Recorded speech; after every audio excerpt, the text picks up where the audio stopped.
good, LL Nation? Lucky Lefty Podcast, Honora Boys in the building, brought to you by Honora Whiskey, HonoraWhiskey.com. That premium American whiskey, HonoraWhiskey.com.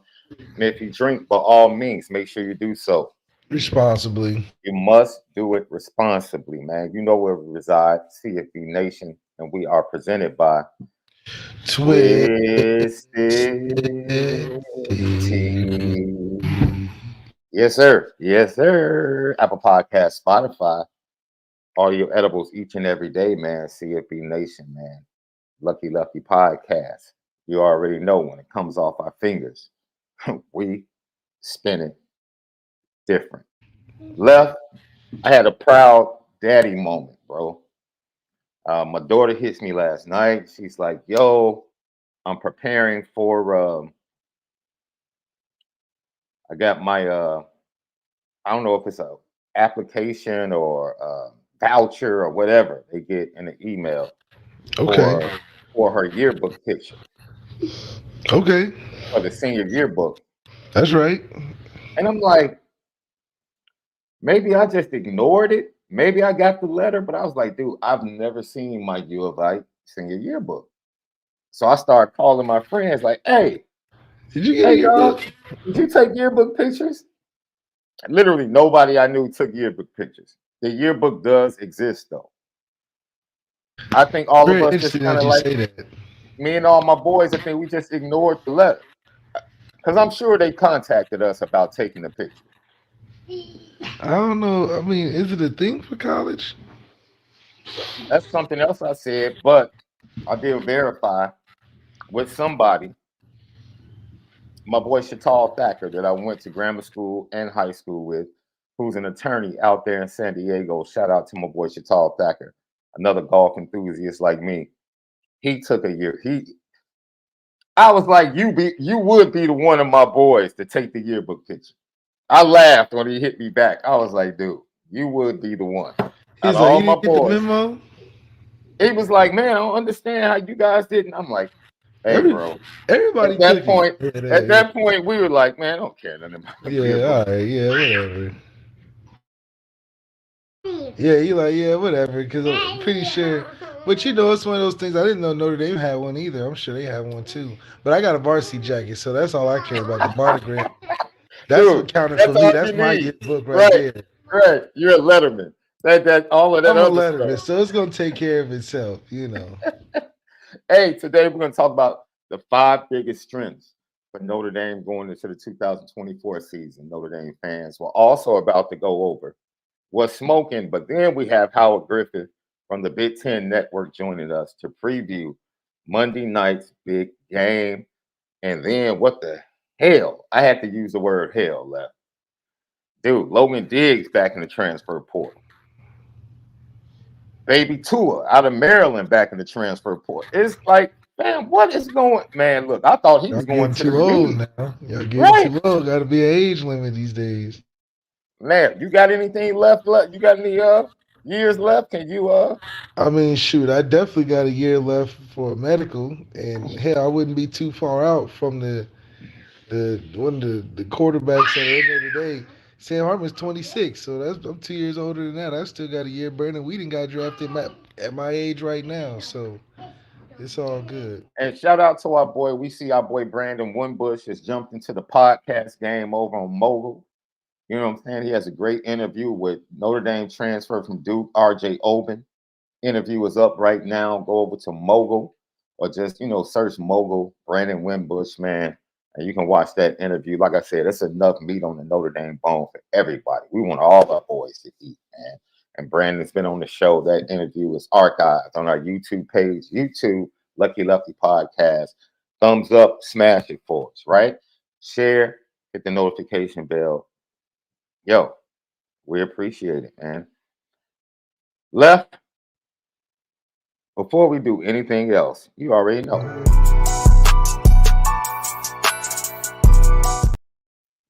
What's smoking right here, Lucky Lefty Podcast. What's smoking is, like we talked about, the transfer portal, but also what's smoking is Notre Dame possibly, or they're definitely in the top 4 for 2025 4-star out of Chicago, Christopher Burgess Jr.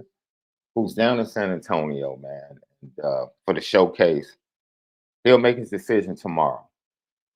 It's between Ohio State, Michigan, Alabama, and Notre Dame. Big time rush in out of the Chicago area. And I'm going to be honest with you, man. I talked to his former coach at Simeon, who retired, his new coach, who is down there coaching the West squad at the All American game. And he is the head, he was the head coach at Kenwood. So he was Marquise Lightfoot's coach this year. He took the Simeon job because he played at Simeon just over a month ago. I talked to him yesterday and joked with him. I was like, yo, we got the Battle of Vincennes back on. Laughed, joked. He hit me up after practice, talked about practice being phenomenal, talked about everything he was learning, uh, spending time with high school players. And then he shared with me that this is the first time he's really got a chance to intimately know Chris Burgess Jr. along with his family. He said, I'm not trying to do too much. I just want to get to know him better. I'm going to have to coach him next year. And he said, look, I think he pretty much knows where he's going to go. I talked to his former coach. He agreed that there was still some interesting conversations that need to take place, but he believes the decision is made. We believe that Notre Dame sits in a really good position, and it's very important, Left. You've talked about this, that Notre Dame, once again, needs to begin to start planting that flag in the Chicagoland area as we watch kids like J.J. McCarthy go to the national championship game and other players from the Chicagoland area that are on the Wolverine squad. Notre Dame needs to reattach itself to Chicago because its success historically has been when they've gone in and got the best of the best from the Chicagoland area. And this kid committing to the 2025 class from Simeon as a rush in could be huge for them. It will be great news if he commits to Notre Dame, especially going up against the likes of Michigan, Ohio State, and Alabama for his services. Yeah, I mean it's great whenever you can have the best proximity recruits to your school because it shows the strength in the reach of your recruiting. If you can't have great strength next door to you, then what are you doing? Then what are you doing? So to be able to get an edge rusher like that and show that link between Chicago and Notre Dame, it means a ton to obviously championship teams that Michigan has found, and we can find the same success right next door instead of traveling all the way to damn Canada or Germany. How many Canadians and Germans are we gonna pick up in the next couple of years? Let's Left, man, you got a get the problem. next door. Left, you are building enemies internationally and within I'm the just saying. continental, bro. You have had people coming at you because you've gone at Texas high school football lately, bro. Now you're going at the international players. But I'm just saying we use a lot of frequent flyer miles when we can go right down the street in a nice enterprise rental and get you a number one D tackle in Justin Scott. hey, I tell Why you are one we thing. going to Africa, Cambodia, Thailand? I mean, what? I mean, is it that hard to find a What's wrong, football bro? player? You don't have enough stamps in your passport. You I jealous? mean, What my is it, bro? goodness. I mean, are we taking trips to for work or pleasure at this point? You just seeing kids in the park on the way of going away to dinner in these nice restaurants out here. I don't know, but we need to figure out a stronger strategy for right next door. Oh man, you are the best, without a doubt. Lucky Lefty podcast. Once again, Christopher Burgess out of Simeon Career Academy in Chicago makes his decision tomorrow between Alabama, Ohio State, Michigan, and Notre Dame. I swear to God, if they lose another Chicago kid to Michigan, boy, I am going to lose it. I'm going to lose it, Left. I'm going to lose it, man. So let's bring on a It's big definitely bro. no. It's no reason to not be the number one or two choice. I mean, Notre Dame just got to do a good job of expressing the importance of having the Chicago presence within the team because it proves to be a formula or ingredient to success in terms of winning long term, especially if we're getting specific and thinking of regional success and having guys from the Midwest and these cold environments play better, this, that, and the third. I mean, you can break it down in many types of scientific ways, but overall, the success of a football team seems to have Chicago in on it. Lucky Lefty podcast. We bring in our big bro to the program, man. Big Ten Network, man. Howard Griffith. He was in the background listening to you, left, just dying laughing. He really, Loving every minute of it. Loving hey, every minute of it. So look, this is funny, right? Let me tell you, Notre Dame Nation, when it comes to Chicago, right? First of all, I don't hide my bias. I'm always gonna stand for my city, Howard. I'm never sitting down. I'm standing 10 toes down. Yeah. No shame. So if you want to take my love and my zeal for Chicago and feel like I'm overzealous about Notre Dame needing to be a player in Chicago, then that's fine. That's fine. That's absolutely fine. But I asked 4 people, coaches, NFL scout, somebody from Rivals, and somebody else that works with me. Okay. Who's the dude down there? Who's the NFL dude? You know the first person out of their mouth? Who's that? You can guess. I know you can guess. You know the first person out, all 4 of them. You know the first person out of their mouth? Howard? Give it to me. Oh, you already know. You know. You already know, Howard. We don't even need to say their name. Let me make sure we're on the same page. Go ahead and give it to me. Oh, come on, dude. He just, happens to go to school on the west side, Catholic school. Justin Scott. Happens to wear Justin 99, Scott. But the Notre Dame fans would tell you, well, either he just didn't like Notre Dame. They just don't want to admit that Notre Dame messed up. They just don't want to admit it. Want to hit him with he just doesn't have the grades. Can't do it with him. They want to hit him with average. That's the first one. The first one is, he doesn't have the grades. Second one is, he just greedy for the NIL money. Or the third one is, he just thinking about the NFL. He ain't thinking for 400 years in the future. It's whatever makes the argument better for the fan base, right? Or to allow them to justify why somebody hasn't picked their institution. That's right. He's not. He's afraid of competition. Yeah, I was listening to you guys, and it is no doubt about it. I mean, it's not every year that I think the state of Illinois or the Chicago area has players like they've had this last couple of years that Notre Dame should always be in on. And you're right. They may not win, but they need to be number 2. They got to be they've got to do a great job of recruiting the city of Chicago, because when it does come up and that special player is here, you can always say, well, we've been here the whole time. We've been here. We've been recruiting. We're spending time at your winter workouts, even though there's no one on your roster that we are looking right now to recruit, because you never know when that next one is coming. But that comes down to due diligence and connections and just being involved.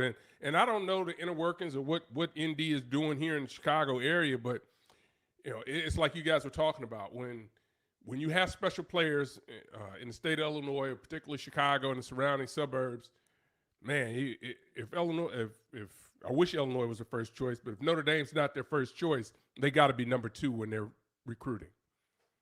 Lucky Lefty podcast, bro. I just want you to know, I got into it with one of the beat reporters. Purdue and Illinois, big game tonight in the Big Ten. Big game tonight in the Big Ten.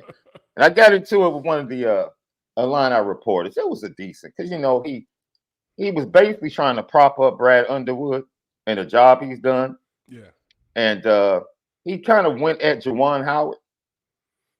No. And Juwan Howard is kind of like going through some things right now with this Michigan program. No doubt. And my first point was, when Brad Underwood can get out of the first weekend, talk to me. If you're going to compare him to Juwan Howard. Right. Because trying to kick Juwan Howard when he's down, he's been to an Elite 8, Sweet 16. Yeah. Right? Brad Underwood has had number 1 seeds in 2 Big Ten Player of the Years and can't make it to the Sweet 16. Right. Talk to me. And I said, first of all, you all have low expectations. I want to transfer this over to Notre Dame. Say, you all have low expectations, man. Okay? I said, I grew up. Every coach that's been at Illinois, except John Gross, has won a Big Ten title in 25 games. Like, that ain't, what are we doing? Right. We doing this because what do you want? Lou Henson. Bill Self, Lon Kruger, Bruce Weber. I can go down the list of the coaches I watched growing up that have done what Brad Underwood. You haven't done anything special, man. Wake me up. Wake me up when you get to a Sweet 16. Like, Illinois basketball is a top 10 all-time winningest program in college basketball. People don't know that with Chicago an hour away is your recruiting base. And you want to talk about winning a Big Ten type in 20 games? Man, miss me with that. And they just kept defending them. And I'm like, dude, how low are your expectations? You know you're defending people you got to cover on a daily basis. So you're going to defend them. That's what it is. Instead of just, deferring, we probably shouldn't have this conversation. Let me, that's you going exactly. So for Notre Dame or even college football, how does that work, man? When you small town, big program where the coach is bigger than anything, is that something for people that have to cover the team? Do they acquiesce a lot or not? Are they not tough enough to really scrutinize what's going on or what needs to be talked about? So it's interesting. I mean, that's it's an interesting discussion, right? I think anyone that is a beat reporter, particularly if it's several outlets that are covering a particular team, they quite frankly have to walk the line, and they do. But I'll tell you, the special ones, right? The really good ones are fair, right? So, and if you're covering a person who isn't always trying to wield their power, they understand when there's criticism is level. When people are talking about you're underperforming, you're not doing that, and they don't take it personal. Everybody's got a job to do. But so many times, when there are multiple outlets that are covering someone, they're trying to walk the line because they don't want to get scooped on a story. They don't want to get scooped on information. They want to still be able to be in that situation to get that phone call. Or you're just on the outside and you're just, throwing daggers like columnists can do. Columnists can do whatever they want to, say whatever they want to, and never have to show up in that person or that coach's face and then question them. And I think that's the give and take. But I think that the really good coaches that are out there understand that people got a job to do. So let them do their job. Don't take it personal. If it's an issue, you should be able to, have a sidebar and discuss the issue and get it out of the way. But so often, that's just not the case. It's not the case. And you think about the length of time you've been covering a program. If you've been covering a program for 10, 12 years, you can probably say whatever you want to say. Right? Because there's enough of a track record there that someone can say, well, okay, yeah, he's on me right now, but shoot, he's been good to the program. He's been a friend of the program, and nobody, wants to go out and slam the program that they're covering every year. But it's not an easy job, particularly like I say, when other outlets are covering, because they don't want to get scooped. They want to feel like they're in the know, and I think that's one of the keys to. It's just not the head coach. You better know who those GAs are and assistant coaches, because that's where your information ends up coming from. Let them know. It's really the perimeter and the fringes no doubt. that know a lot more than people give them credit for when it comes to these football programs. I absolutely agree with that. Settle this for me. The conversation continued and evolved, and it went to something that Mike Tomlin says all the time. The standard is the standard. And I want to kind of parlay this into a conversation around Marcus Freeman as he goes into and evolves into it year 3 as a head coach at Notre Dame.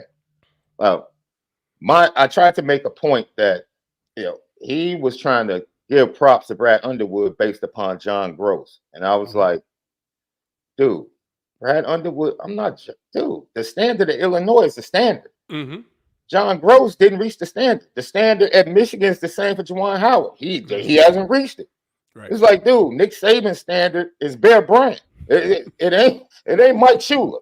Right. Like, if you're gonna judge him by Mike Shula, you're just trying to make him look a little bit prettier, put lipstick on a pig. He doesn't need that. Just judge him by the standard.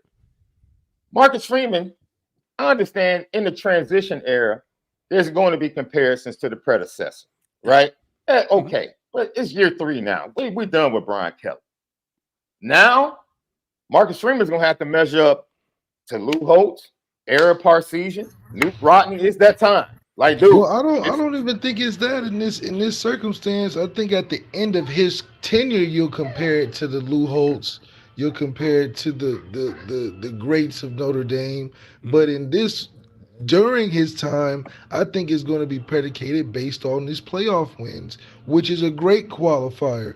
Just like we do to these players like LeBron James. Yeah, he's got great regular season numbers, but his playoff numbers are great. I think Marcus Freeman is in a perfect position to be judged on a new scale.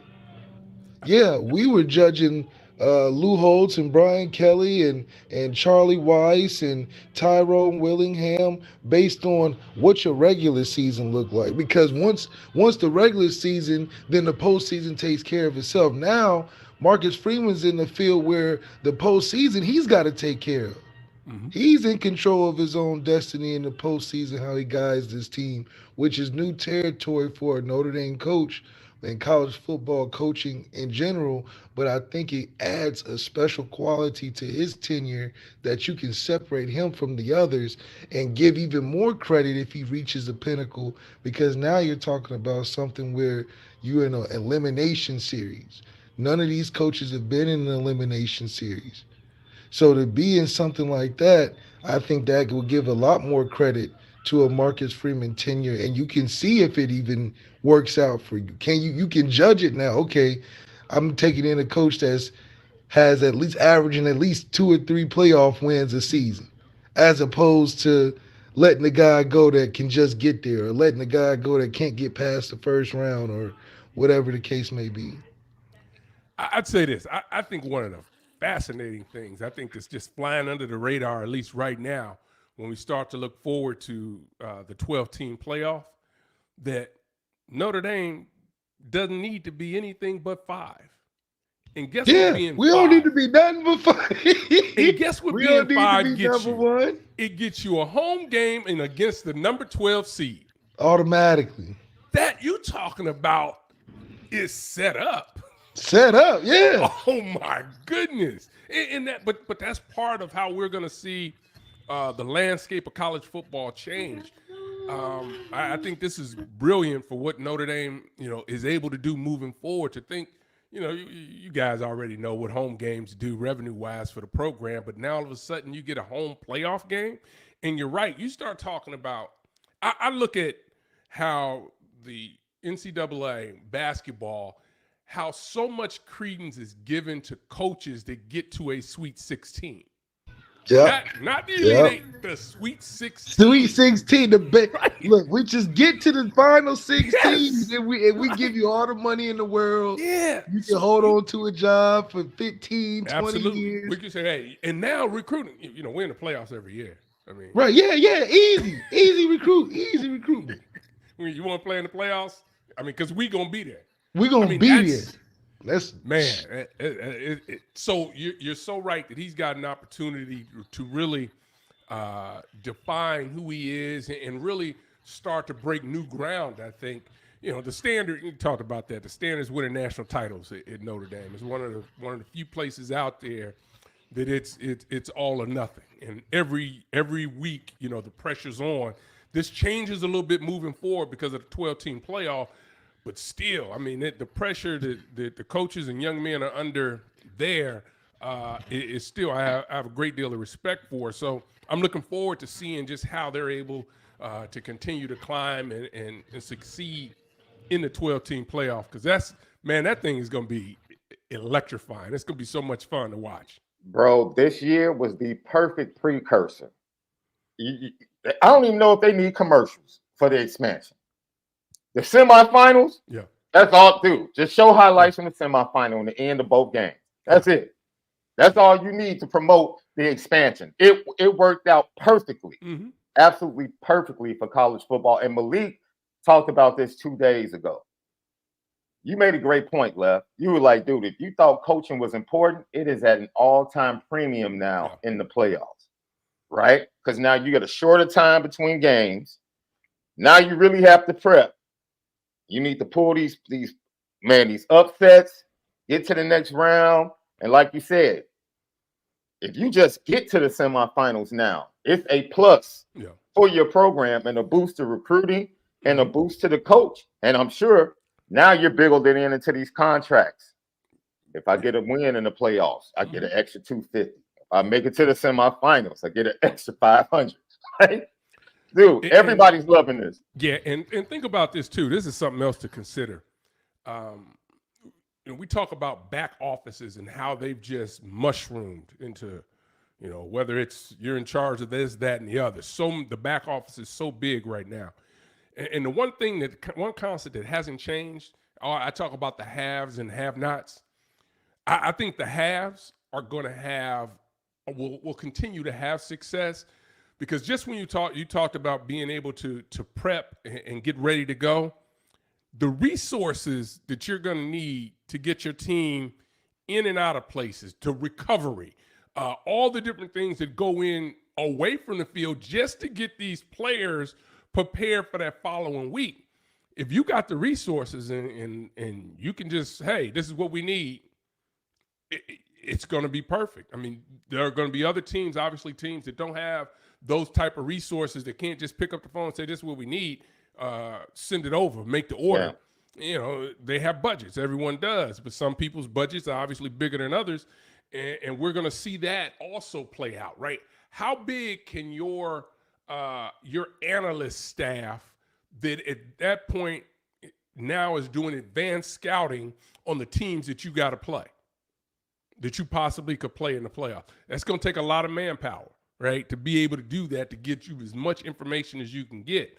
So we're going to see it. I mean, listen, we talked about all the money that's running through college athletics right now, and they're going to need to spend a lot of it to be able to get right to that championship game in a 12-team playoff. Yo, you just opened up a whole line of communication, or a conversation, shall I say, because we've been saying this, like, yo, Pete Bavacqua is the new athletic director stepping in for Jack Swarbrick. The fact that they didn't haggle around with buyouts and upping the salary for Mike Denbrock in his return, and giving him, and not only matching what he was going to get from LSU, but going above what he was going to get from LSU. The fact that they did that and did it quickly, it was like, okay, are we finally about to jump boat into the pool feet first? Yeah. With the Brinks truck that we know Notre Dame has. Like, okay, you got limitations in recruiting, you got limitations in the transfer portal, fine. The one thing you do have, you got that Big Worm ice cream truck. See, Friday, Big Worm was making money multiple ways on that ice cream truck, bro. He had the ultimate hustle, right? And we need to pull up. Fans need to pull up on Notre Dame like Worm pulled up on Smokey. Like, you're messing with my money. Like, come on, man. That's right. I mean, we can hold people use accountable. The money. We can hold these ridiculous contracts accountable. A guy making $2 million being a quarterback coach. Well, hell, if your quarterbacks ain't drafted and we can't win no games in the playoffs, then maybe you're not worth $2 million. If your head coach is shopping for teams, let's look at your playoff record. Because, I mean, Brian Kelly is basically maxed out the system, figured out the system where if I just win 10 games, I can stay around. Yeah. And I don't have to win nothing, because guess what? Once we get to the end of the season, we ain't got no conference championship. We ain't got no one-game elimination. No. If we going to get to the playoffs, it ain't in my hands. And like you said, now with the preparation, all the ancillary stuff matters. Man. All of it matters. Getting your team back and forth, getting them back home quickly, bringing recovery equipment with you. Notre Dame has enough money to have state-of-the-art everything. Yeah, that's right. and to accommodate all those in those little things that can impact your week to week. And I think it just puts a huge strain on your coaching staff. All right, you guys got to get back. As a head coach, what's the schedule? Give a guy a day off. What day? Because you might have a game on Friday or Saturday, depending on where the playoff games happen, because they all can't be on the same day. So maybe you get a short week. But now the good thing is we still don't have a conference championship, so maybe that is our automatic first-round bye. But, there's a lot of questions to answer on that. At the same time, I think you can build stronger coaching staffs with this system, as well as I think a stronger retention for players on these top 12 teams every year. It won't be such a shuffling of players, in my opinion, because now what are you really getting? You're getting the best of both worlds, more tape, more games, more opportunity for NIL if you land in that 15 teams a year that's in contention, honest, for an actual spot. So, I mean, recruiting is going to change, and the impact on win now may be a little different. Maybe teams like a Tennessee and a new head coach, like a Josh Heupel at the time, takes his time and not just tries to get everybody on one season. Maybe he's trying to take time to trust his recruiting 2-3 years down the line to make an actual run. Before, you just had to play it perfect. And that's just an unrealistic way. It's like robbing the bank. Now you got to actually have a game plan. So I'm excited to see how the amateurism of football becomes more professional. More time is going to be having to be spent. A different strategy of lifting has to take place if you're preparing for something. So, I mean, it's pretty exciting for these kids. I also want to see, eventually we can start making trades and activating players after the regular season for the playoffs. But that's, we playing with it. That's This dude wants to turning play it up. nasty college Turning football. up the stakes. He wants turning Riley up the Leonard. stakes. He wanted Riley Leonard to play in the Sun Bowl like this year. Like, Yeah, just see, I want to see him. because basketball makes it look so easy. These kids go on these recruiting trips and pick up 5 with the starters, on the team. So it's like we need to implement some of that for the development reasons. Howard Griffith. Go ahead, Howard. You about to say something? I think it's just it's in the Big Ten conference, right? We're going to 18 teams, right? Mm-hmm. And so I think I may have said this to you guys before. I think that you start to look at what's happening now. Big Ten. You look at you got to look in the ACC and also the SEC. I think that athletic departments are going to have some tough conversations amongst themselves about what realistic goals do they have for their program, and what constitutes winning. Can you get to the 12-team playoffs every maybe 3 years? You're in contention, because quite frankly, there are a lot of teams that it's going to be tough to do. It's going to be tough, and I know you got the portal and all these other things that are out there, but I think it's tough if you all of a sudden committed $8 million to a head coach, and he's finishing 9th in the conference, 8th in the conference. Mm-hmm. Those are going to be some hard conversations to have. But I think as we start to watch things shake out, those are some of the things that are going to have to be adjusted. People gonna have to earn their money now. Yeah, I mean, it's look, the salaries have gotten crazy, and I don't hate on it, but the expectations now kind of have to match up. They gotta be raised. Yeah. Do you think because now you got a measurement? The leash is shortened now. Do you think the leash is shortened now for head coaches with expansion? Well, see, I don't know if the leash is necessarily shortened. Yeah. I think the compensation is a little more stringent, right? I mean, because let's look at Michigan State, right?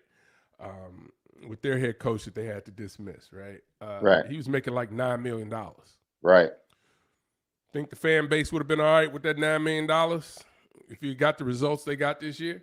Yeah. Not a chance in hell, right? So, I mean, again, it's part of the ever-evolving change of what the college landscape is doing. When people are out there and they're bidding for your services, you ought to be able to max it out. Yeah. Like Ryan Day, Ohio State could be like, look, if you don't beat Michigan, that's not $250,000 on your contract. Man, every time you lose, that's a minus $250. Because we know you a playoff team, Ohio State. That's easy. That's easy. We know you're gonna be in the playoffs. We know that. The coaching association ain't gonna be down with that, boy. If you start subtracting big losses. The incentives you incentive based on Michigan. That's Right. the restructuring. Just on Michigan, you incentive based because you tripping. Because we can't get you on the longer contract because we know you a playoff team. You know.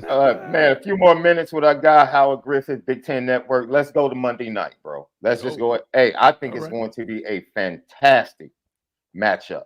Mm-hmm. Best offense, best defense. I mean, styles make fights. That's what they say. Yep. I'm looking forward to a really fantastic game that's going to give us a great ending, man. And I tweet this out. I'll tell you, I'm going with the Huskies, and it's all if the Huskies can play defense and stick to their point per game average. If they can just hold Michigan to 24 points, dude, Michigan's gonna run the ball. But if they can play great in the red zone, holding the field goals, keeping the 24 points, is it fair to say this is the best offense that Michigan is going to face all year? Fair, it ain't close. Okay, yeah, we might be able to say this is the best offense they've faced in the last 2, maybe 3 years. Wow. Quite frankly, I mean, when you think about what Washington has been doing, it's just not one dude at wide receiver. They got like 4. Mm-hmm. Right? There's no such thing as a 50-50 ball with them dudes. It's like 80-20. Penix will put that ball in places you'll be like, what are you doing? Mm-hmm. Boom. Catch comes up with the catch. But that's the chemistry that he's developed with those guys. They got the best offensive line in college football. They've won the Joe Moore Award, something that Michigan had won the 2 previous years. So it's not just that they can't be physical. They want to be physical. They want to play that brand of ball. Whether or not they'll have their top running back, it still remains to be seen. He probably won't be at the level that he's been in previous weeks. Probably won't be 100%. Yeah, no, Caleb DeBoer did say late last night that he's ready to go. Yeah, that's what I'd say that too. That's what he said. I'd say that too. But the way he looked, ain't no way he's gonna be 100%. Man. But I think that you look at a guy like J.J. McCarthy, and I think J.J. can be a difference maker. He has to be a difference maker in this game. Where's he from, bro? Where's J.J. McCarthy? Where is he from? Yeah, the Chicagoland area, Naperville. Okay. But yeah, absolutely. Okay. Yeah. That dude is he's just wired different. I really like him a lot as a player, as a person. But this team, Michigan, forget all the outside noise. I mean, these dudes have found a way to just focus on themselves, right? Mm-hmm. It's really been about playing for the dude next to you, playing for the coaching staff. And again, I know that what's out there with outside, but them dudes, man, they play the game. You look at them defensively, man, they shut people down. But you said J.J. McCarthy's got to do what? He's got to be special. He's got to be special. That's not a special quarterback now. Let's not. He said he has to be special in the game, left. To be special. He doesn't like J.J. McCarthy. Can anybody give me a special J.J. McCarthy moment in his career? Oh, listen, I said he needs to be special in this game. I'm not about to ask a left-hander to do something right-handed, something that can't be done. All right. Let's not ask what he can't do now. Somebody better. They got to do something. Who's going to do what? So if you look at how they're going to win this game, they're not going to run the ball for 275. They would. What did they do versus Michigan State? What did they do versus any team that they were in threat of being a loss? I would say this. That team ain't getting ready to run for 200 unless, you have a couple long runs that are broken off. It just has not been – this is a good offensive line, but they're not as good as they've been. They've struggled really all year with putting up run numbers. So when they get inside the 10 red zone goal line, do they score? Yep.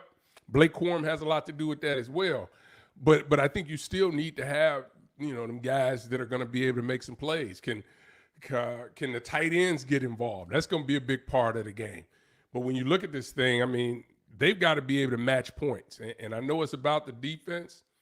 And Will Johnson's unbelievable as a corner. But what are you going to do? They got a lot of dudes over there. Man. What's going to be the system? What's going to be the scheme? And they've been scheming people up. They really have.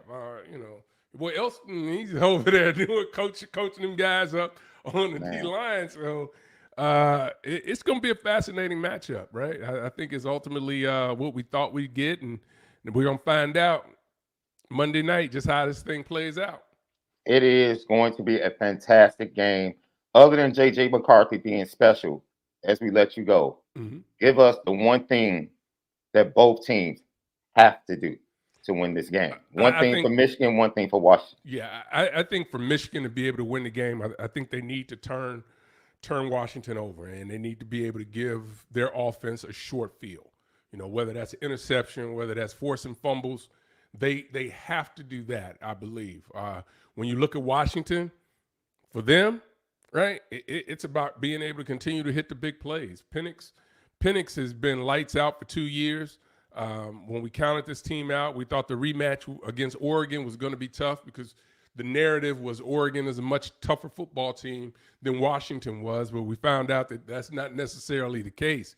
But if Michael Penix, if they can rattle Michael Penix, that gives him a shot. But the problem is he gets rid of the ball so fast. So quick, yeah. You're not getting to him. And he still has that ability to climb the pocket and still make all the throws and get outside. He's just so hard to defend, but they've got to be strong on the back end because I just don't know that the rush is going to be able to get there with as quickly as they release the football.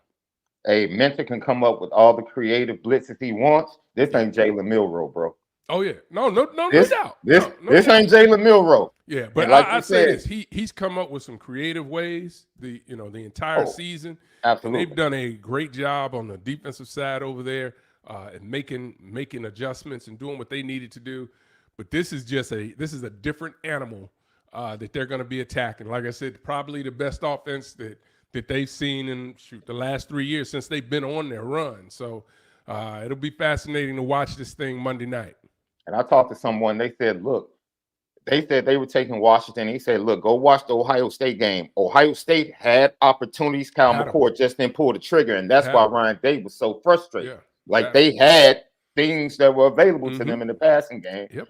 And they just didn't take advantage of it. So he said, that's why he said, I think Washington is going to be able to take advantage of certain things that other teams in the Big Ten weren't equipped to take advantage of. Once again, I got Howard Griffith from the Big Ten Network right here, man. It comes from me, Left, and Howard. It comes down to the first quarter. I'm just be honest, because if Washington does what they've done every big game and jump out on Michigan and force them out of being able to just run the ball and make J.J. McCarthy have to be special, watch out. Way to go. Watch his face. Look at the face. Look at the face. I knew it was coming. I knew it was coming. He just left the screen. Yeah, he left the screen. You guys are drinking. What's wrong with y'all? Hey, bro, you are the best. Thanks for giving us some time tonight, man. Hey, man, appreciate y'all, man. Are you in the studio? I'm in the studio. Night? Yeah, I'm in the studio. I'll be hanging out in the studio, nice and cold. So, hey, we make it work. Make it work. Your co-worker, Nicole Arbach, was trying to dodge people on the field the other night, trying to get interviews. I was like, oh, don't get knocked over, Nicole. It's rough out there now. I don't want no parts of that. That post-game rush is crazy. Yeah. Howard Griffith, man. Have a great weekend. Right, Happy New Year to you and the family, bro. All right, man. Y'all be good. Take care. Absolutely. Howard Griffith, Big Ten Network, Big Bro of the Family right here. Lucky Podcast, man. Recapping the national championship game, the evolution of Marcus Freeman going into year 3, and then also the culture at Notre Dame. Like, let us know, LL Nation, man. Is it time to eliminate Brian Kelly conversation? Year 3, Marcus Freeman is 3 years away from taking a job. Is it time now to stop talking about him in comparison to Brian Kelly? Because the transition is over. Transition period is over. Now it's put up a shut-up time for Marcus Freeman and his football program. 9 wins, 10 wins. Hey, it's time to get playoffs and a playoff win. And Left, like you guys pointed out, even though they don't technically have a first-round bye, if they can get that 5 seed, it pretty much is a first-round bye, considering they'll have a home game more than likely against a non-Power 5 automatic bid. Like, whoever's the best team, that's right. Non-Power 5, they'll probably be the 12th seed. They probably would have been playing Liberty this year if they were the 5 seed. So, I'm not trying to disrespect those teams, but I'll take that. one of those teams coming into South Bend, a cold South Bend in December. I'll take that. When we come back, we talk about what you guys selected and voted on for the Lefties. And then we'll get into the 5 strengths, the 5 biggest strengths for the Notre Dame football program going into the off season. Lucky Lefty Podcast. Stay right here. You already know, man. We definitely spin it different. Yeah. Ready, down, put.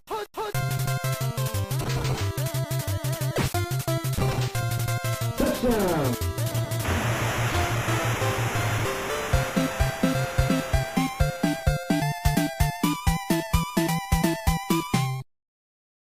Lucky Lefty Podcast. Back at it.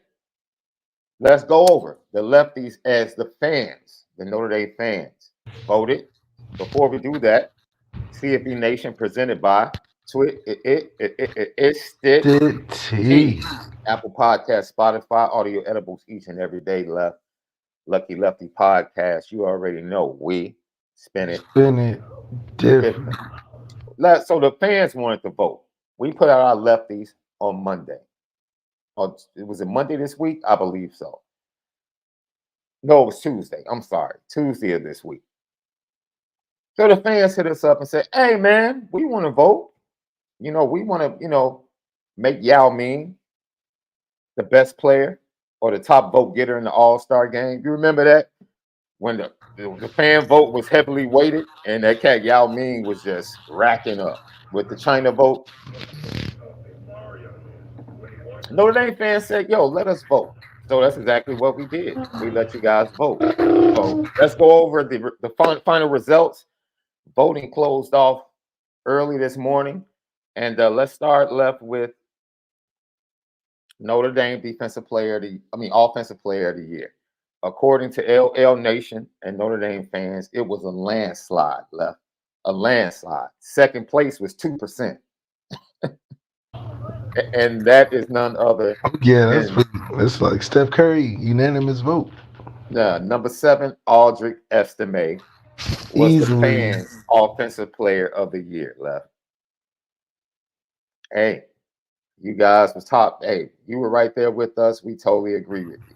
Easily. Yeah. I mean, come on. Defensive Player of the Year. I thought this would be closer, but it was another landslide with second place at 12%. And second place was Howard Cross Jr. It is the Nagurski Award winner, according to LL Nation and Notre Dame fans. Notre Dame's Defensive Player of the Year, safety Xavier Watts. That's right. Well deserved. You agree with that, huh?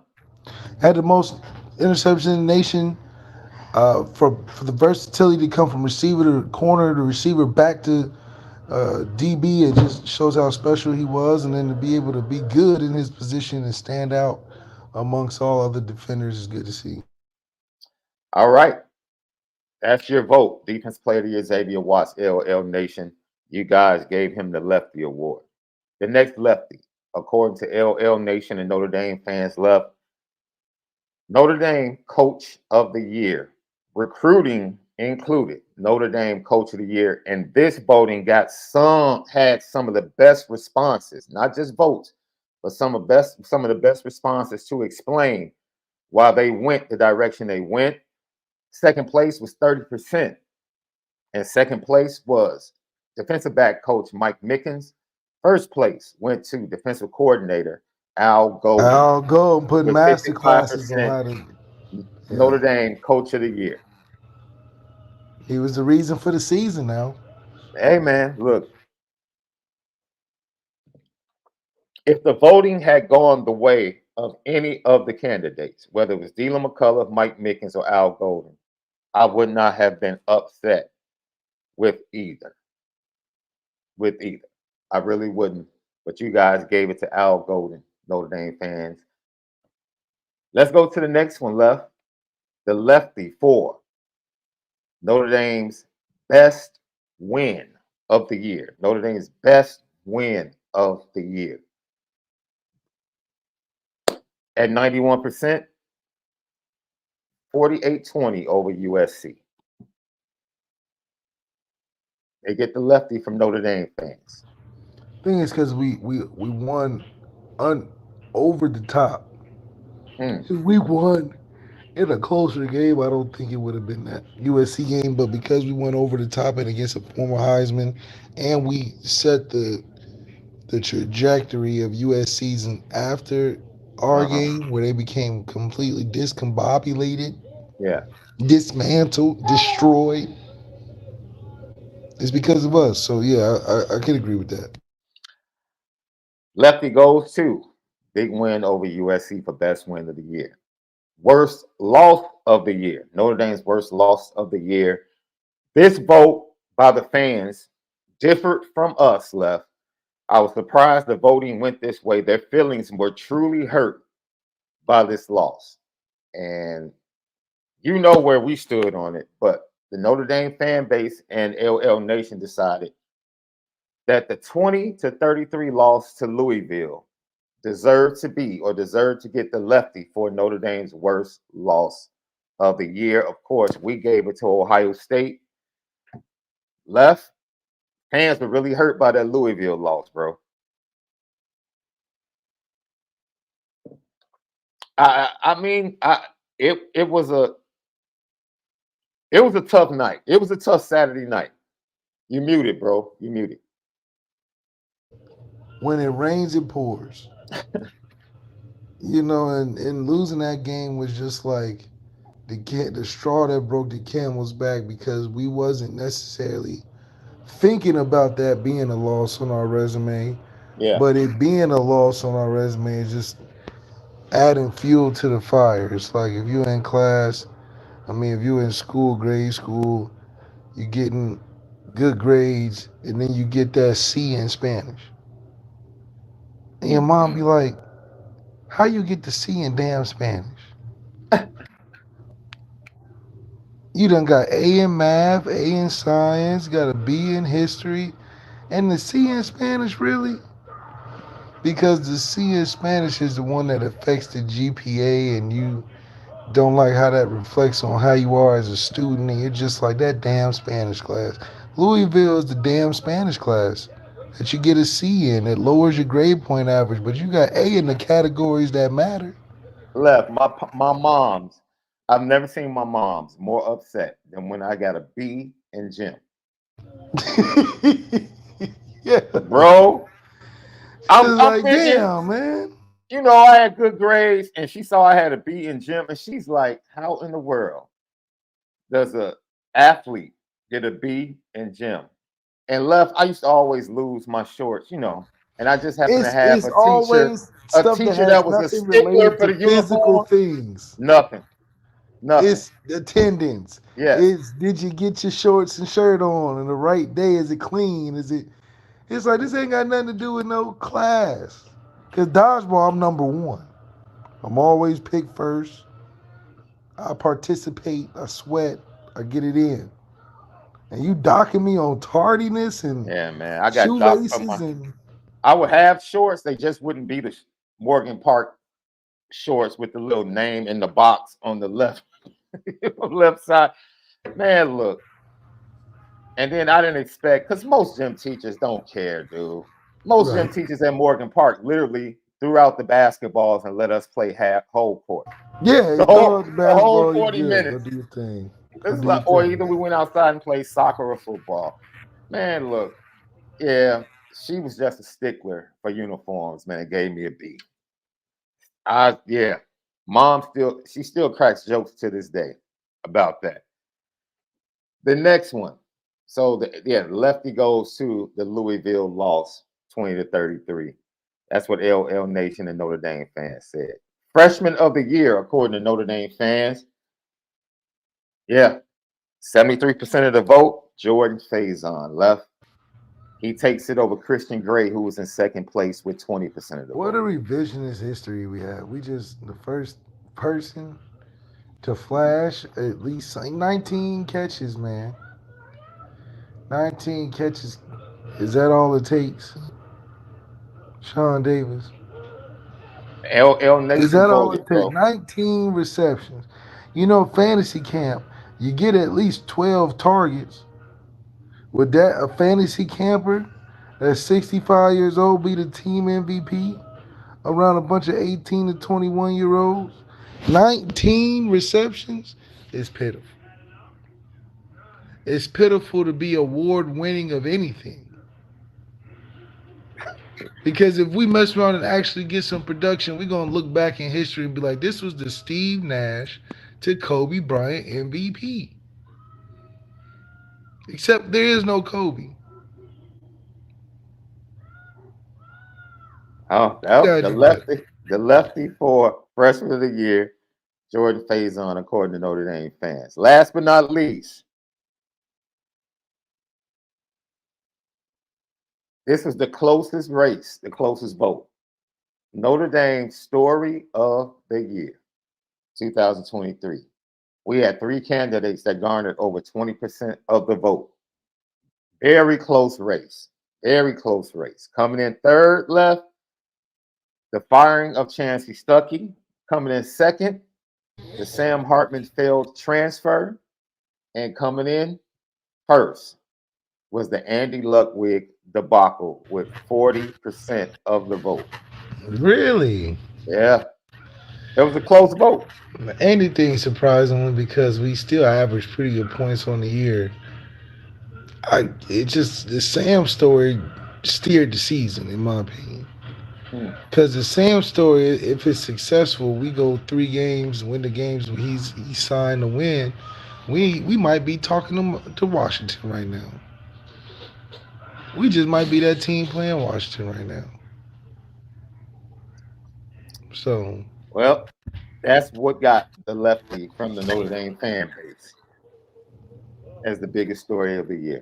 The Andy Ludwig debacle. A lot of them feel like, even in their comments, that pretty much just started the dominoes. The rest of the dominoes left. Like from that point, everything else was like downhill.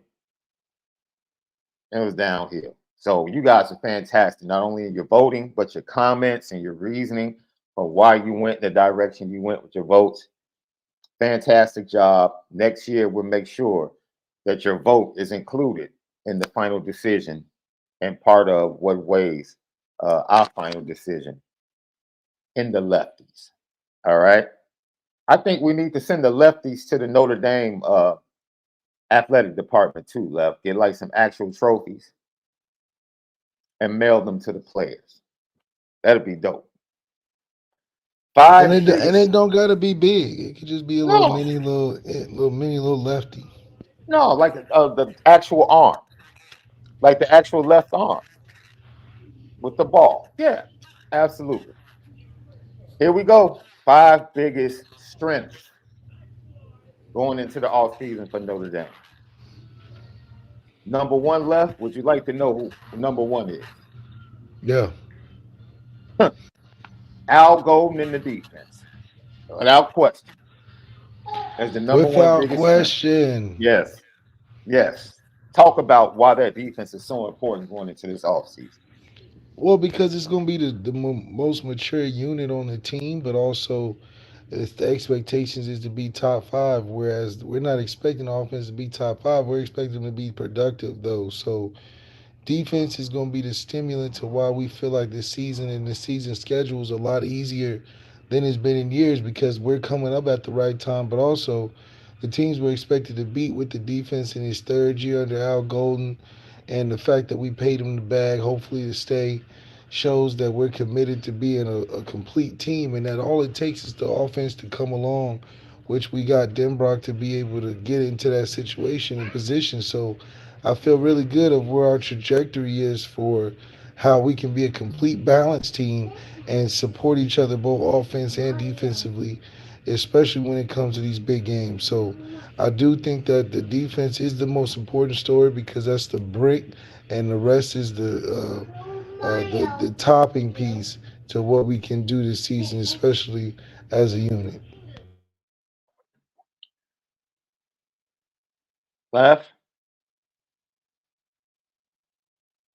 Not only are they in year 3 of Al Golden's defense, but they are vastly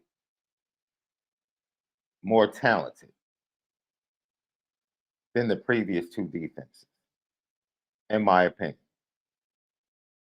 So you combine the knowledge, and you know, we want to see these young players play, but you have to tip the cap to Al Golden, who might have been looking into the future and said, if I don't rush these kids, if I don't rush them in their development and I allow them to get the defense down pat up here, I already know what they're going to do athletically once they get on the field.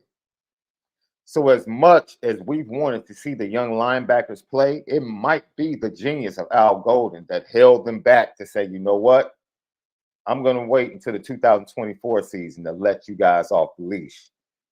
Make sure you know this defense. Make sure you know everything that I expect of you. And then I'll let you guys go because I already know what you guys can do athletically. It will be something exciting to watch for ND Nation, Notre Dame fans all over the world, man. Looking forward to that Notre Dame defense and Al Golden and what they're cooking up. Number two, man, bro, the reports I'm getting about Keidron Young from the All-American Bowl. Pretty special. Yo, this running back room is definitely the number two biggest strength going into the offseason, without question. And I'm not saying that Mike Denbrock needs to necessarily come in and lean on that running back room, but that's a darn good place to start offensively. A darn good place to start. And I don't care who starts. Give Jadarian, Jeremiah, give them both 15 carries. Let them eat. And then sprinkle in a little bit of Keidron Young, Aeneas Williams every now and then. And if you My God, something. If you want to put Jabron Payne in, put him in. I mean, personally, this might sound disrespectful. If I don't see a lot of Jabron Payne next year, my feelings wouldn't be hurt. Is he a junior next year? I believe so, Left. I believe so. What about Payne and Ford? What about him?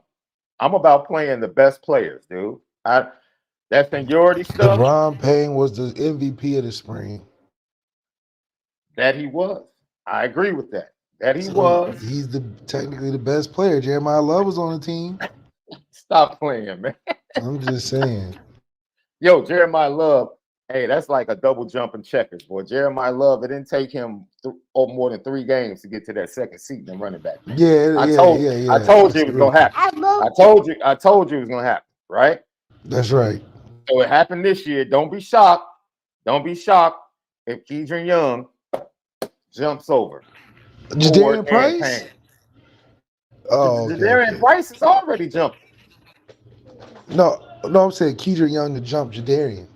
No, I'm just saying he's gonna jump forward in Payne. See, oh man, you think so? Dude, Jeremiah Love did it. Jeremiah Love. Why wouldn't Keidron Young do it? Dude. Jeremiah Love a little different. Keidron Young's different, bro. He's different he's different in a different way. Okay. Yeah. Keidron Young is kind of like because I don't think their styles. I was about to say a Nick Chubb different, but I don't. No. You gotta be careful with that. Mm-hmm. I am going to be careful. Careful. Lucky Lefty podcast. Dylan McCullough, once again, fantastic job. Yo, he already has a stud out of the state of Arkansas for the 25 class. So Dylan McCullough, man, you're doing your thing, coach. You're doing your thing. Left, right. The third biggest strength going into the offseason is the coaching staff. Left, Marcus Freeman, in my opinion, finally has a coaching staff that he can trust. That's huge. That's huge for Marcus Freeman. That's the biggest thing. He finally has a coaching staff that he can trust. From a recruiting standpoint, Denbrock is an upgrade, and he's an upgrade as a play caller and an OC. He's an upgrade. Lauren Landau, We'll see what he can add. Because it's his squad in January. Like when those first workouts start, that all of the youngsters are looking forward to in the 24 class, it's Lauren Landau that's going to have his hands on them before any other coach. So the new hires, we're going to see. But I believe that it's an upgrade. This coaching staff is much better. That goes along with what you said about going to expansion and how much more important coaching is going to be with the playoffs being expanded. I think the coaching staff is a strength going into this offseason, in my opinion, just strictly off the fact that Marcus Freeman finally has his guys in the building. No tricky stuff, no hires before he got there, no vetoes of guys he wanted, and the other guy gets the job. Marcus Freeman has the guys that he wanted in the building. I think that's vitally important, Left.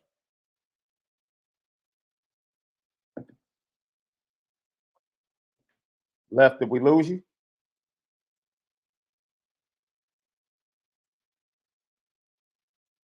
Okay, we might have lost Left. I'll see if he can reconnect. But look, once again, just sticking to the coaching staff, this will really be the first year that Marcus Freeman has his guys in the building. Trust is very important. I expect continuity. I expect trust, as Marcus Freeman said when talking about what I forgot about Mike Brown. And you guys saw the impact. Marcus Freeman talked about the impact of Mike Brown in the practices preparing for the Sun Bowl. And you guys saw it in the wide receiver corps, right? Their performance, how they ran routes with more urgency, how they played with more urgency. And Marcus Freeman said he attributed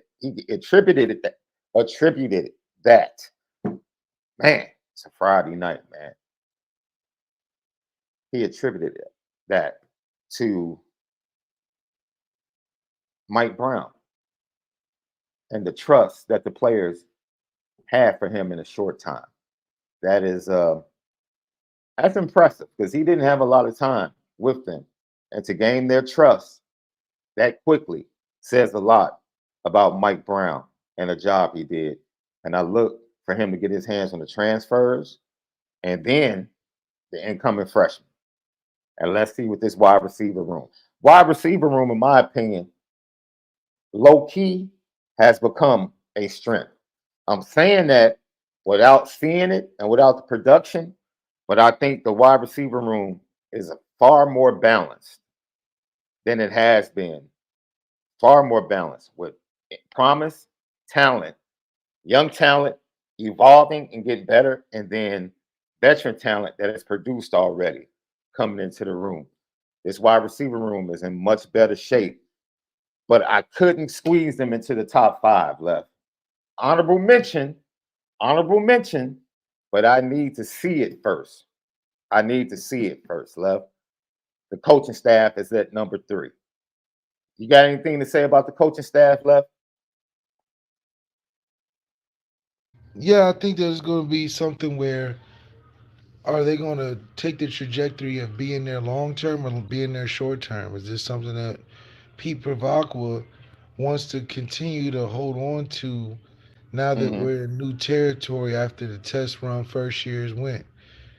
Are we a first round exit, or did we get to the playoffs? Are we deep? Are we potential championship hopefuls? So I think this season is dependent on whether he got the coaching staff right or not. I think in these first 2 seasons, it's a little too hard to tell. You can place the blame in different ways. But this year, you're truly going to figure out because as this unit, you're going to go into the playoffs together and y'all got to come up with some wins on a short term basis. I agree with you, man. Number four.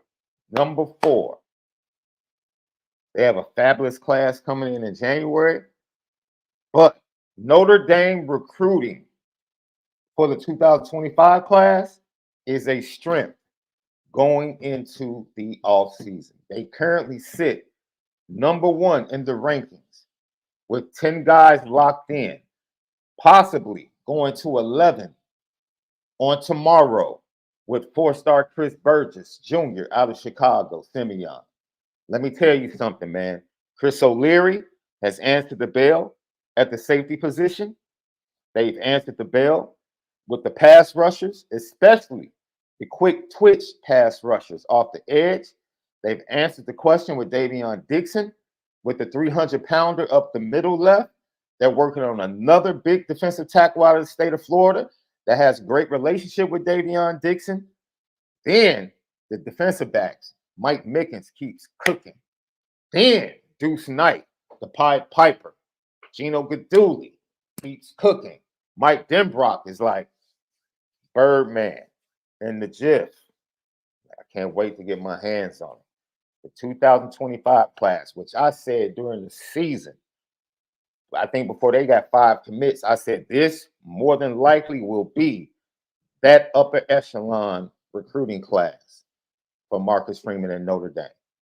I believe that. And I said they could possibly get to 10 before 2024. And that's exactly what they did. Not to mention Will Black headlining the offensive line. Dude, Owen Stribbett, he could be coming. Notre Dame in 25, man, this could be one of those special classes that really takes Notre Dame over the top. When you look back in hindsight and say, man, woo, that's the class that got this run going and has Notre Dame in as one of the top 5 programs in America. It's going to be vitally important. Vitally important. And, you know, I can't wait because, you know, Junior Day is coming up in a couple of weeks. That's going to be huge for the 25 class. And then we'll find out right before Junior Day, we find out like all of the offers that are going out and the kids are looking at. And it really, the Notre Dame list probably starts off at about 200. It's about 200 kids. So it's like it's a lot of kids that we contact and connect with. And you know, like one of my favorite kids from the 24 class, he actually is going to, I think he's playing for Frank Martin, if I'm not mistaken. I have to double check. But Joshua Lloyd, great kid out of Florida, man. Man, funny kid. Great parents. Getting to know him was fantastic. He visited Notre Dame. I wrote a couple of stories on him. Great kid, rushing the passer. And Notre Dame was in on him. Michigan was in on him.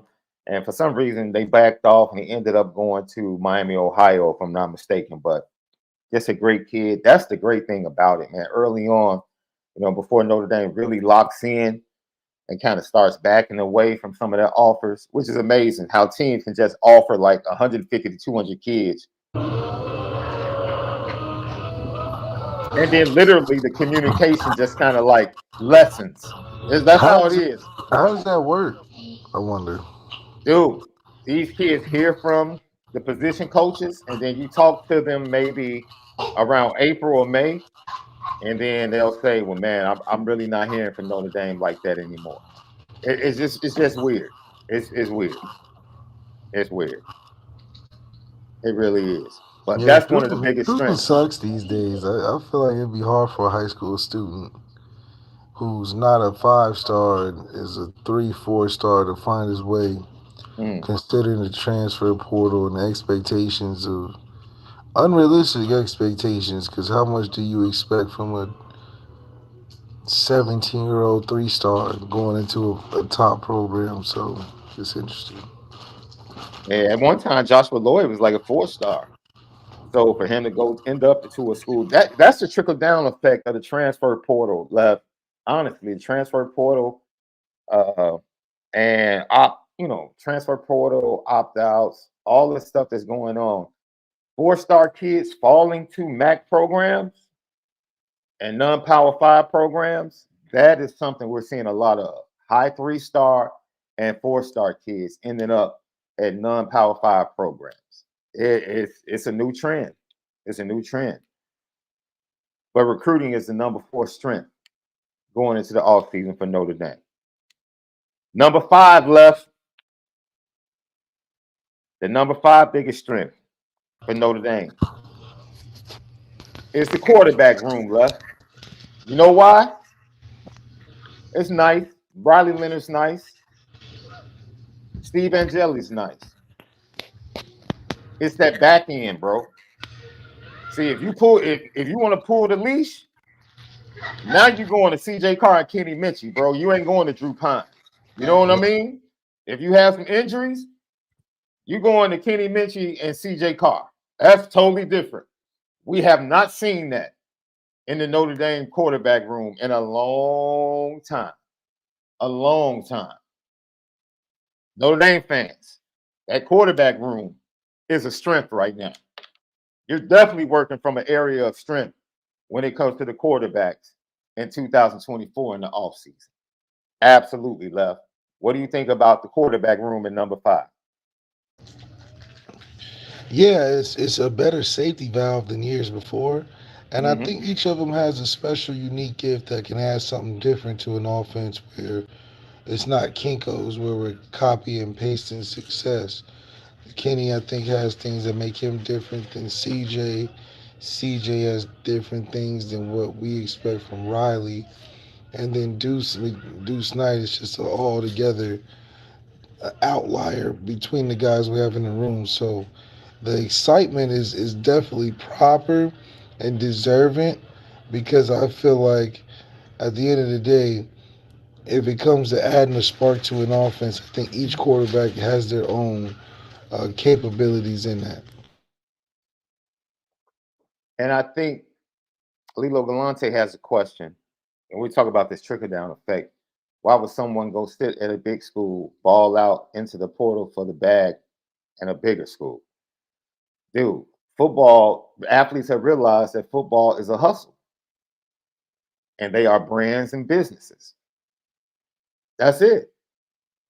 You hustle for the next bag, dude. You hustle for the next bag. It's like an artist being on Def Jam and saying, yo, I have an accountability and responsibility to finish three albums. Once this 3-album deal is done, hey, I'm going to find another deal that's going to give me better percentages, better points, and more money. I'm leaving one of the greatest labels in the history of recording. It's a hustle, man. Look at Malachi Nelson and what he's doing. I was like, yo, Malachi Nelson understood. Like, I'm not about to stick around here and fight for a job with Miller Moss when Boise State is giving me a bag. And Boise State is one of the best non-power 5 teams and has one of the best offenses in the nation. And they telling me I'm the dude. We want you. Let me go ahead and hustle. And Boise State is a respected program. Very respected program. They are. The hustle, hey, the hustle is the hustle now, bro. The hustle is the hustle now. And these young men have realized it. I mean, DJs went from Clemson to Oregon State to Florida State. I mean, the man putting in that true NIL spirit. And I think, if he can take advantage, take advantage. I think that I don't think he's quite a fit for Florida State and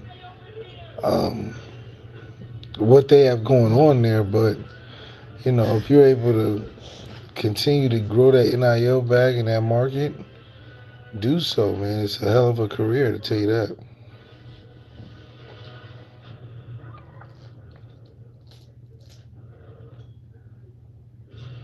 My fault, I had myself on mute. Honorable mention. I talked about the wide receiver room. Just couldn't do it.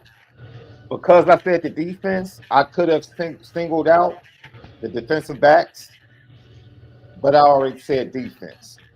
So I didn't want to double up. I'm like, I already said defense, Al Golden. But you can say corner, defensive back room is definitely a strength as well. Another honorable mention. Marcus Freeman. I think Marcus Freeman is going to be a much better head coach. I just couldn't put him in the top 5, though, Left. Once again, that's something I can believe in it, but it's something that I have to see. I tangibly need to see some things before I can go ahead and put him in the top 5 of strengths for the Notre Dame football program going into 2024. So once again, number 1, the defense and Al Golden. Number 2, the running back room being led by Dylan McCullough. Number 3, the coaching staff. It's finally the coaching staff that Marcus Freeman wanted. It's his guys. Number 4, recruiting, currently sitting at number 1 in the 2025 class. They have to weather the storm. They have to weather the storm of this offseason and carry that into National Signing Day next December. And then the quarterback room is, man, totally different than what we're used to, Notre Dame fans. Totally different. And it's a pleasure. It's a pleasure. That's You right. cool with that?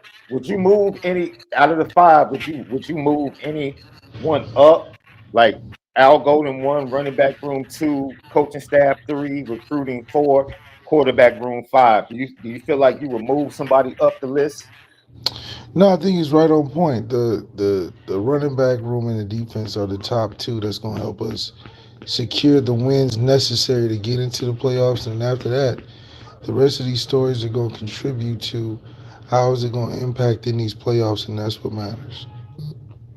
We didn't do this yesterday. Congratulations to the 6 Notre Dame players selected to the Pro Bowl in the NFL, especially Julian Love, man. Because you played well enough last year with the Giants for you to get the bag this offseason and then get the Pro Bowl selection with the Seattle Seahawks. That's what's up. My fellow Illini, Devin Witherspoon, the Rook, coming in and letting people know I'm that dude. Jalen Johnson from the Bears, congratulations. Sweat from the Bears, congratulations. The 49ers got 9 dudes. That's crazy. That's crazy. If the 49ers don't win it this year, we need to start asking some questions about the head coach, Left. I'm just going to be flat out honest. I'm going to be flat out honest. Flat out honest.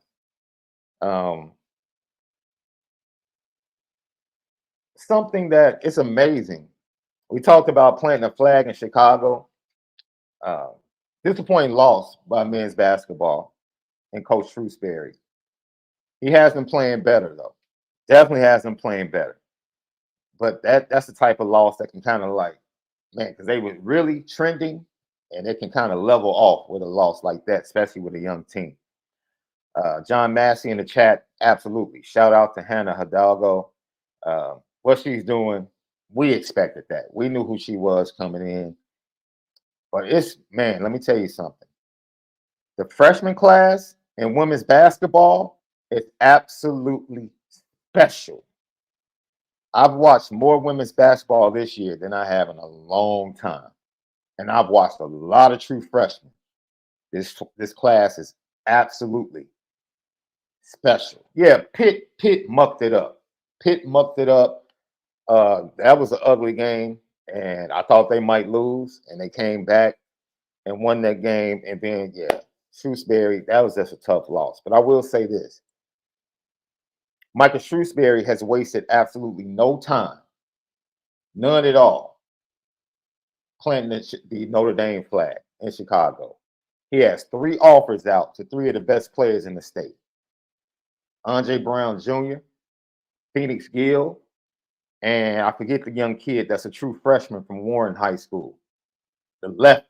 When I tell you this kid is phenomenal, phenomenal. I kept hearing his name buzzing. So I had to call my people like, yo, what's up? What's up, this kid? They like, yo, he's a real deal.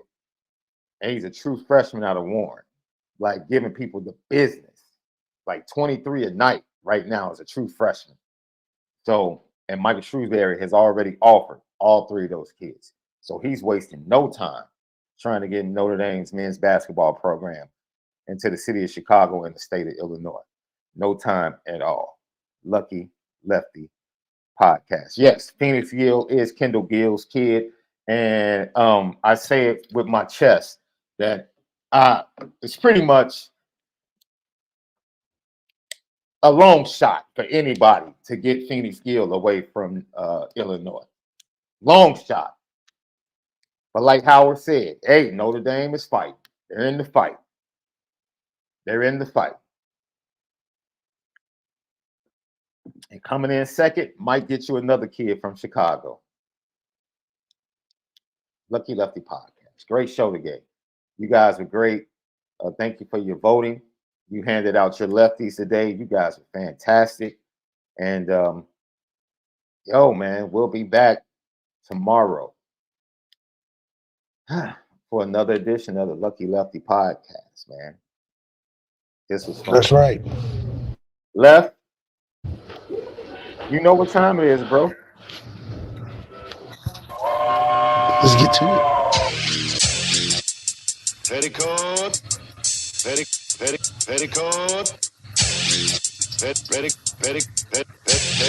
petticoat junction. It's time to get petty Well, we did a good job executing. Now, you upset with something? and fire up the Petticoat Junction train. I just don't like you. You don't? No. What is today's petty history? Petty Junction.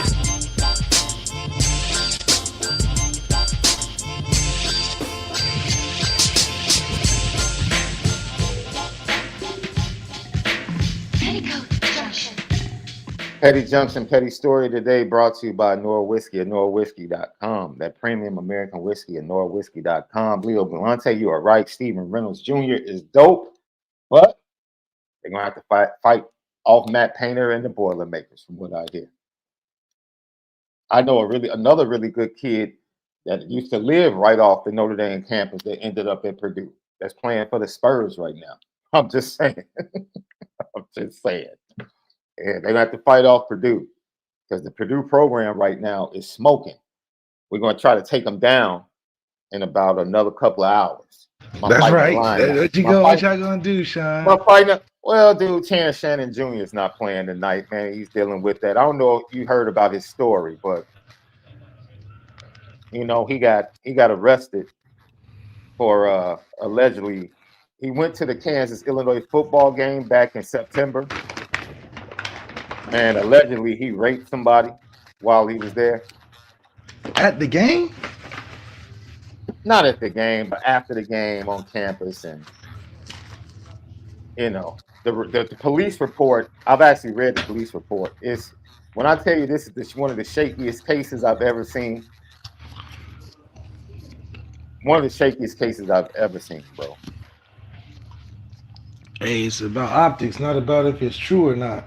That's the problem. He met with the you know, pretty much the student faculty hearing board on Wednesday, so they can overturn the suspension. And more than likely, it seems like he's going to be back on the squad sometime next week. Okay. Yeah, you know, while the due process takes place. You know, he'll probably have to deal with some Big Ten fans, you know, calling him crazy stuff, but it is what it is, man. Hey, Kanye West. Hey, man, drop the darn album, dude. All this leaking song by song. Drop the album, man.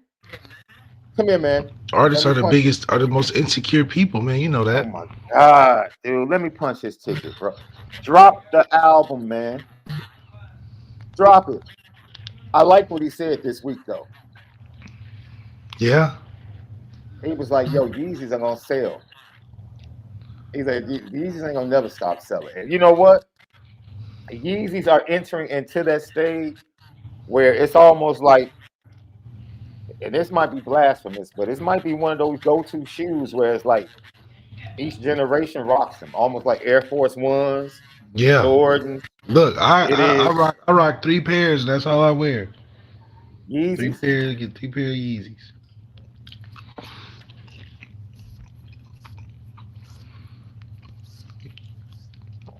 We need some Lucky Lefty shoes to drop. That's what we need.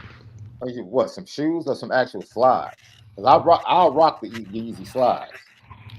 I rock all of them. You gotta be a Yeezy fan, man. You gotta drop the swoosh and pick up the 3 stripes. You know why I'm hyped, bro?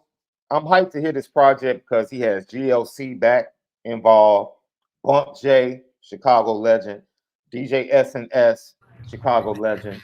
That's right. And Freddie Gibbs out of Gary, Indiana, bro. Freddie Gibbs? He's got the crew. He's got the Midwest crew, bro. Yeah. It's great music time. That's what it sounds like. I peeped I was listening to the Gunner, Butcher, Alchemist. Oh yeah, And then Alchemist got them beats now. yeah, I listened to like the first 3 tracks. You rocking with it or no? It's typical Griselda so far. I mean, if you like Griselda, you know, you'll vibe with it. The Griselda was cool. Yeah, if you rock with Griselda, you'll vibe with it. You'll vibe with it. Is But that yeah, just straight bars? I had to put him on the petty train. Ye is getting on my nerves, man. Dude, somebody else, man. I don't want to be disrespectful, but I'm about to be disrespectful. I hear you. I don't like people from the culture speaking like they're from the culture for the culture. I need That's people like interesting. that. I need there's a certain somewhat popular radio host on Hot 97 that talks a little bit too much like he's from the culture, bro. Just because you listen to the music, that does not mean you're from the culture. That's right. You can enjoy the culture, you can be knowledgeable of the culture, but you're not from the culture. So stop To speaking speak like on it. yes. So stop speaking. I didn't say you couldn't speak on the culture, but stop speaking as if you're of the culture, bro. You're not. It's totally different. I know French. I can speak French fluently, Left. I've gone to France twice, once as a teenager, once as an adult. I can handle myself in Paris very well. But I'm not of the French culture, Left. I can participate. I know the culture. I can go over there, move around, live, speak on certain things pretty well. But I'm not about to speak like I'm from the culture, Left. And I'm getting tired of certain people speaking on certain things, and you're not from the culture, bro. That irritates me, bro. That irritates me. And it needs to stop. Well, the way we start is by kicking out all these you know what's out of hip hop. So DJ Khaled, you the first to go. Dang, you going after Khaled's head like that, Left? DJ Khaled, you gotta go, man. I'm not mad, dude. He has a skill set. I'm not mad at his hustle. I'm not mad at his hustle, and he means something to Miami because the cats down there speak up for him. That's all I'm saying. He gotta go, man. If you want to clean it up, DJ Khaled gotta be first. Then it gotta be MGK or whoever that is.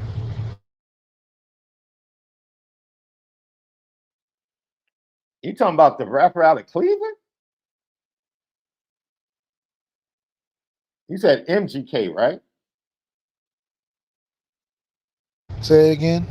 You said MGK, the rapper out of Cleveland? Yeah, they all gotta go. Are you trying to kick Machine Eminem Gun out too? Kelly, What is going on? Eminem, yeah, they all gotta go. Come on, fam. You're going a little bit too far now, bro. Come on now. If cats have actual skill sets, bro, you can't you just can't kick Eminem out of the culture, bro. I mean, this is a dude that came up in the Detroit scene from the mud. Now, who is this? What's his name? Bun B. Flat out said, "What's your boy's name?" Oh man, that was at the Louisville game, the Notre Dame Louisville game. What's his name? You know who I'm talking about, Left.